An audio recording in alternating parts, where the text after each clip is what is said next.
Hi, I'm Allison Zeltner. I'm Kiera Colbreath. Welcome back to North Sound Sports Show. Such a beautiful day outside, isn't it? Yes, it is. Well, get outside to them spring sports. Off to the studio. It's Mark Hodinsky, and you've seen me and Jockwell Hargrove break down March Madness all throughout March, and now it has finally come to a conclusion. Yes, with the congrats to Duke, who won it and took it all from Butler, who was an odd team in the beginning, and come out to be a successful team at the end, but fell short of Duke, of course. Right, and Butler, of course, is kind of a smaller, less-known program. I think a lot of people are rooting for them just because of that. Like Duke wins pretty frequently. They're pretty much a powerhouse in college basketball. They haven't won since 2001, but schools like Butler, of Butler's size and stature in terms of the college basketball world, it's rare for them to even make it that far. So and Butler played Duke extremely tight all game. Yeah, everyone thought Butler was going to go in and get basically dominated by Duke, and then their strong offense of Shire and all the other dominant players that they have. I mean, they're not called the Big Three for nothing. Right. So Butler going in, playing the way they did, when it came out strong, finished strong, but just came up short at the end. So Butler should not be mad because it's Duke. And Duke been in they had a coach for, 30 years now? Right. So it's not bad. And they beat, I think it was Tennessee by 52-50. And, of course, Duke dominated West Virginia by, I believe, 16 points or something. So, but for Butler to come in and play Duke as great as he did, not bad. Not bad. I mean, it came literally down to the last second as a buzzer-beating half-court shot clanked off the backboard and the rim. And it was a really fascinating game to watch just because it was so back and forth. And Butler, being the underdogs, were really able to stay with Duke, who's, like I said, a powerhouse. And it was, not only was it a great game, but I mean, the entire March Madness was outstanding. Of course. Congrats to everyone. Definitely congrats to Duke. And if you haven't recently heard, Kentucky just lost all starting five. Yeah. They're all going to the NBA and entering the draft. So You're going to have a bunch of first-round picks in that draft this year. Oh, yes. And who you expect For the first pick? it's definitely got to think John Wall. I don't think so. I think DeMarcus Cousins, only because he can do more than Ja Wall. Ja Wall can, yes, he can attack. Yes, he can dribble. Yes, he can shoot a little bit. But DeMarcus Cousins can go. He's a dominant force in the hole, grab rebounds, go back up, and he's physical and he's a big guy. But to me, I feel as though that they both should have stayed. All of them should, well, except for the seniors, of course. They all should have stayed, especially Bledsoe, because I think he has a little bit more potential than Right. That's the thing. If you're a guy yeah. like John Wall and you're coming out and you're guaranteed to be a lottery pick, and you're guaranteed to millions of dollars, basically, you can't really argue with the decision to come out. But, I mean, if you're like a late first-round pick, second-round pick type of a deal, it's almost worth staying in college trying to develop your skills so you can still move up. I mean, guys like John Wall, they really have nowhere else to go. Yeah. So, unless they want to win another or try to win another NCAA title, or if they're enjoying their college basketball experience. Other than that, I mean, I know if I had the decision to be a top 5 NBA draft pick or stay in college another year, I would go right to the NBA, no question. Why? I feel as though that maybe John Wall. You're absolutely correct on that. Maybe John Wall, but I feel as though that John Wall should have stayed. Okay. And DeMarcus Cousins and Bledsoe. I mean, only because they're young and they still need to learn the game. I don't think they learned the game exactly yet. Like it's unfortunate for Kentucky, obviously, and their fans, and maybe college basketball in general, because so many of these great players are kind of 1 year and done. Yeah. So I don't know, but that's the system. I mean, for a guy like John Wall, I feel like, he can still develop his talents very far, but he's good enough right now as it is that he can do so in the NBA and still get considerable minutes, still make a considerable impact on a team, and go into the NBA at age 19 or 20, and then just go up from there. Yeah, definitely. I mean, the guy's guaranteed millions of dollars. Like, I mean, not bad. Good luck to Kentucky in their draft. Their picks. Yeah. And from high school, because they just lost probably the best 5 that just came out. Right, and they should be college. Kentucky. Although it's it's sad for them to lose all those guys, they should be pretty proud that they have all those. Like the first round is pretty much owned by them, like as much as it is by any school. Yeah. And great recruiting. Jack Calipari comes into that program and just kind of turns around completely. Not that they were bad, but he puts them from a good team to a title contending team and a title contending favorite. Of course, they didn't do it this year, but they certainly had the talent to. And the potential to. It's sad that they had to fall so short. Yeah, they were my pick to win it. I know that. Oh, definitely my pick, and so was Syracuse. But Duke held their own. They held yeah. their number one spot. Barely, but they held it. And then Cornell just lost their coach, their head coach. He is recently going to Boston College to hopefully get them into the NCAA contender running for the top spot. Because, I mean, after what he just put in performance with Cornell, I mean, Right, a lot of maybe. people are noticing what he can do. Yeah. So congrats to him. And I want to say next year, I don't know who's expected to win. I don't know what team's going to show off, but It'll depend a lot on the recruiting that's yet to come. yeah. Well, a lot of it's it's in motion, but we have yet to see the final product. Yeah, and Butler still has their team. They're still going to stay strong. So who knows? He might make another NCAA Final Two contender. So can't wait to watch. Can't wait for it to come back up. March Madness definitely was March Madness. It lived up to the reputation. Congrats to everybody. We'll look forward to seeing the NBA draft early in the summer and see how some of these NCAA stars do on that night.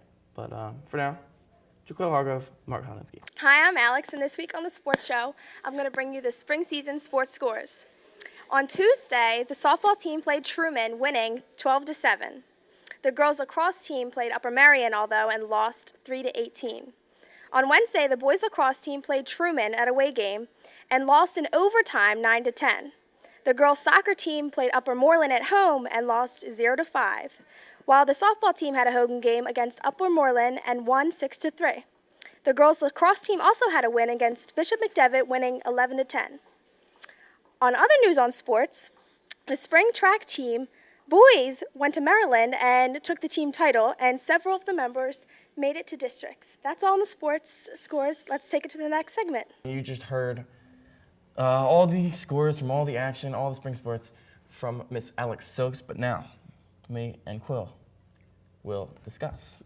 What happened? Where do you want to start it off? Let's go to, let's say, girls lacrosse. I want to start with girls lacrosse. Athletics having a dominating defeat from Upper Marion. They bounced back and win by 1. I heard goals from Christina Baez. I want to believe Charmaze.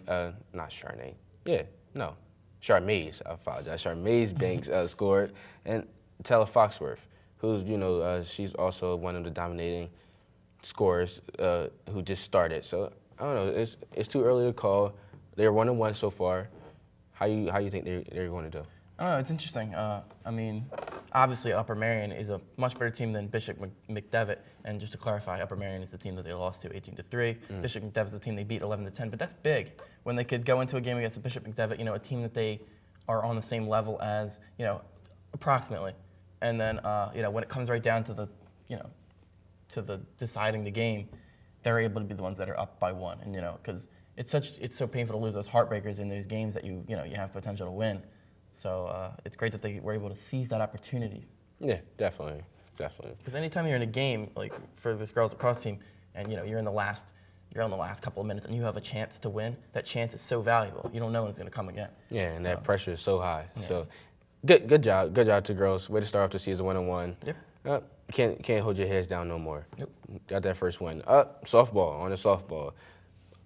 Win over Upper Moreland, who was one of the dominating teams in the league, especially softball, baseball, lacrosse, and everything. 6-3 win. Good win for the girls. Softball.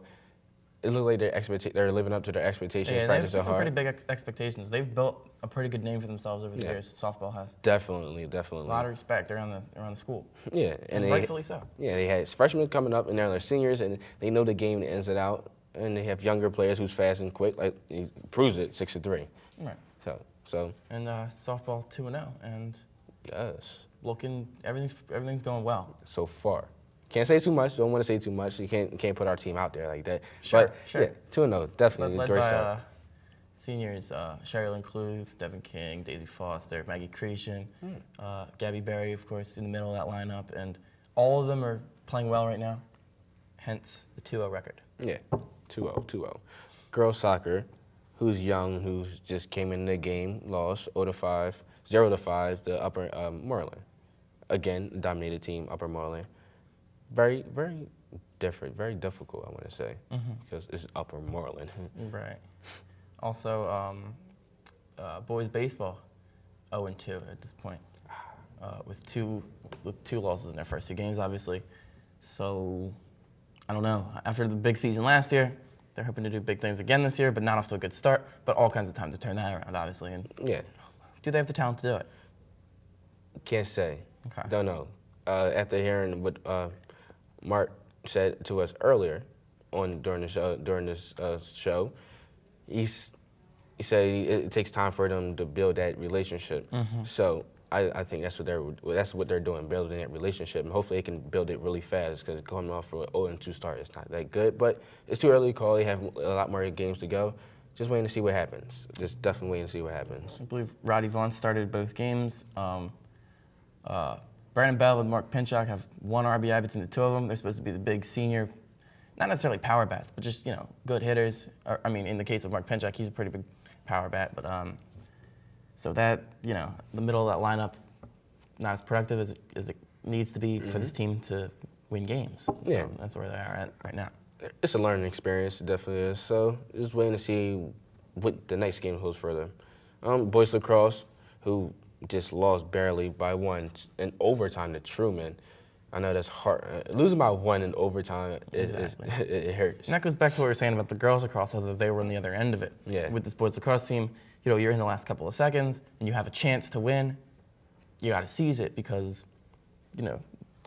you're not sure when you're going to get another one. Yeah, definitely not. It might only pretty come rare. once in the season. Exactly. It might only come once in the season. I mean, they might get a couple of wins. I mean, the boys lacrosse team is, still working some things out. They're still relatively new. Yeah. I mean, they're not expected to do very much, honestly. So when they do have a chance to win a close game like this against a lesser opponent, gotta take it. Yeah, definitely gotta take it. Definitely gotta take it. Now on to the spring track boys and girls team. Boys team, congrats. Just recently won the title at Maryland and Morgan State. 87 points. That's a good start for them. And girls who got disqualified in some events, bad handoffs or whatever, but they're young, inexperienced, but they're learning. And a lot of teams qualify for districts, and a lot of players qualify for districts. So not bad, definitely not bad. Too early to call. They're 1-1, boys and girls, on the season. Also, boys tennis still winless in 3 games on the season. So that's obviously not good. But definitely the highlights of all this spring so far has to be the softball, the track, and we'll see if some other teams can make some headlines throughout the season. Yeah, and also girls lacrosse, who is Off to shocking. a nice start. Yeah, shocking. So congrats to all the teams who has their first or second wins, and hopefully all the teams who doesn't can turn it around. Well said. That was Jaquil Hargrove. I'm Mark Kolodinsky, and join us again next week for another discussion, see how all of this transpires over the weeks. Hi, my name is Jaquil Hargrove, and I'm here with Anthony Roby, co-captain of the track team, who has recently just took home the title from Morgan State. So Anthony, how did that feel? It feels good. It's like a good mark on how we are going to be this year as a track team. Like our first meet, and we won a title there, a league title. So we got big standards. We want to win leagues as a track team, and I know we look good. I heard that the Norristown track team is definitely a young team. How does that play in a part? It is actually a young team, but some of the young people, they're going to step up and do well. We're not really worried too much that we're young, because the young people, they fast. So we're not really too worried. Is there anyone that's really like setting a goal for themselves? It seems like, who's young, that's, putting their names out there? Rowana, she's a young one who is really into the track thing. So Tyler Smith, he's been here, but he's really got big expectations for himself. The whole track team as a whole, though, we have big expectations. So We all want to go to states, districts, stuff like that. Speaking of districts, do you know anyone that qualified for districts? Jaquil Hartgrove qualified for districts. Evan Battaglio, right? Evan Battaglio. So we're just looking forward to get more people headed to districts. Also, even though you just didn't mention them, I heard the 4x4 team, boys and girls qualified. Do you remember any of the times that that they ran? Oh man, Jaquil Hartgrove, 49 split was it? 48. 48. That's fast if y'all don't know. Tyler Smith, 49, 50, 49 split. So they look good, and the girls, they look good too. So, and it was early in the season, so the times are only going to get better. Okay. How many seniors are on the team? I'll say a good 10. Can you name at least 5 at least? Jaquil Hartgrove, myself, Anthony Roby, Nicole Smith, Evan Battaglio, Paulette Hamilton,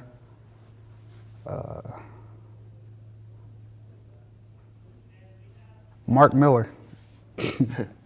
Are they the people who have been there since the beginning, since their freshman year? Yeah, people like you, Jaquil Hartgrove has been there, myself, Nicole Smith, Paulette, and Evan when he came to the school, he's been here since he started track, so yeah. And Mark Miller too, people such as them. All right. Looking forward towards the first dual meet. I think it's today actually against Upper Dublin and Springfield. It's a tri-meet. The boys go to Springfield and the girls go to Upper Dublin. Yep. So how exactly does the tri-meet work? So we the Coach Miles gives us each events that we do. Some on a field and some on a track. And we just go out there and compete. And we get points for first place and second place and stuff in our events. So it's all about points. Do you know the point strategies? Like first place gets this many points, second place this many points, third place? First gets 10, second place 5. And it's like only the first heat they get the points from, not the second heats or third heats. All right. And the girls going to Upper Dublin today, who do you see as,